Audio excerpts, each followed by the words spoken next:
Hello guys, আমি শুভাশিস। আরও একটি সুন্দর সকালে তোমাদের সবাইকে স্বাগতম।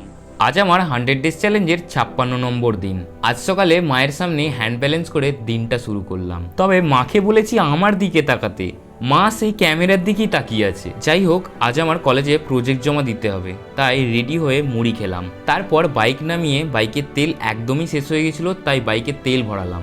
এদিকে এসে দেখি আবার নদীতে আজকে জল অনেকটাই বেড়ে গেছে, তাই যে হোক করে নদী পেরিয়ে এলাম কলেজে প্রজেক্ট জমা দেওয়ার পর বেঞ্চের ওপর এরকম হ্যান্ড ব্যালেন্সটা তুললাম। যদিও অফ ক্যামেরায় আমি এরকম করতেই থাকি। আমাদের কলেজটা আমার পার্সোনালি খুব ভালো লাগে। এই 2 বছরে আমার এই কলেজটার সঙ্গে অনেক স্মৃতি জড়িয়ে গেছে। তোমাদের কলেজ তোমার পার্সোনালি কেমন লাগে সেটা কমেন্টে অবশ্যই জানিও। এরপর কলেজ থেকে বেরিয়ে চললাম আমার একটা বন্ধুকে তারকেশ্বরে ছাড়তে, কারণ আজ বাসের ধর্মঘট। শেষমেশ বন্ধুকে ছেড়ে বাড়ির কাছে এসে দেখি কালী পুজোর প্যান্ডেল এদিকে পুরোপুরি কমপ্লিট হয়ে গেছে। বাড়ি এসে ফ্রেশ হয়ে ভাত খেলাম। ভাত খাওয়ার পর আজও আমি দালানেই শুরু করলাম প্র্যাকটিস। এই যোগা প্র্যাকটিস আমার কাছে ভালোবাসা, তাই দিনে একবার হলেও ভালোভাবে আমি প্র্যাকটিস করি। তারপর প্র্যাকটিস শেষ করে রাতে রুটি খেয়ে আজকের দিন শেষ। দেখা হচ্ছে আরো একটা নতুন সকালে, ততক্ষণের জন্য রাধে রাধে।